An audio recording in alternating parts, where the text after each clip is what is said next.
Bonjour, donc je m'appelle Clara Schmelk, je suis journaliste à Intégrale et je suis aussi philosophe des médias, donc je réfléchis sur l'évolution des nouveaux médias dans un aspect plus conceptuel et je donne des cours en école de journalisme. Alors déjà, en faisant des tweets qui vont être retweetés massivement par, on va dire, le grand public, mais ce mot est pas du tout méprisant, au contraire, c'est par des gens qui vont être tous concernés, donc il y a un côté universel du tweet. Parfois en faisant un trait d'humour, mais en faisant attention à ne pas faire de mauvais goût. Ou alors une info qui n'est pas forcément une exclue, parce que ça c'est un peu risqué quand on commence, donc une info mais qui est importante, et surtout sous un angle choisi que les autres n'ont pas pris. Donc parfois en fait vous tweetez 140 caractères et vous avez pu cogiter votre tweet pendant 3-4 minutes, mais personne ne le sait.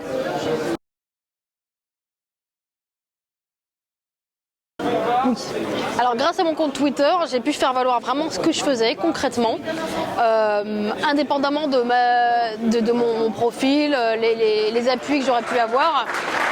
La formation de base, bien sûr, je l'ai eue, la formation de journaliste, mais le compte Twitter, c'est vraiment qui vous êtes concrètement. Et donc quand vous voyez des recruteurs, vous savez que vous leur correspondez.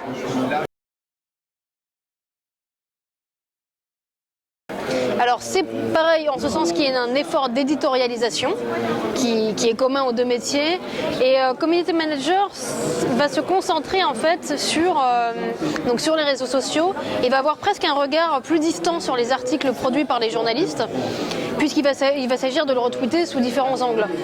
Donc c'est quand même deux tâches différentes, on va dire.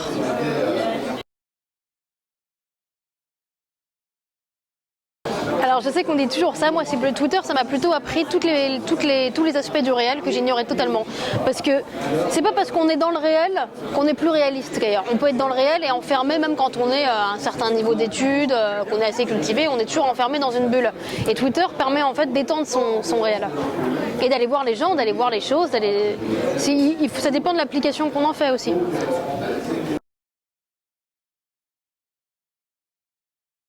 Alors à mon avis, j'ai écrit un papier justement là-dessus, ça révèle pas grand-chose sur Twitter, ça révèle quelque chose de cet individu qui s'est un peu dédoublé, on va dire, et qui aurait pu le faire. On voit ça aussi concrètement, des gens qui se comportent de telle manière avec certaines personnes et avec d'autres de manière complètement différente. Même dans Beaumarchais, on en parle, enfin, c'est un phénomène qui existe dans la psychologie humaine. Donc Twitter ne fait que le révéler, que le renouveler.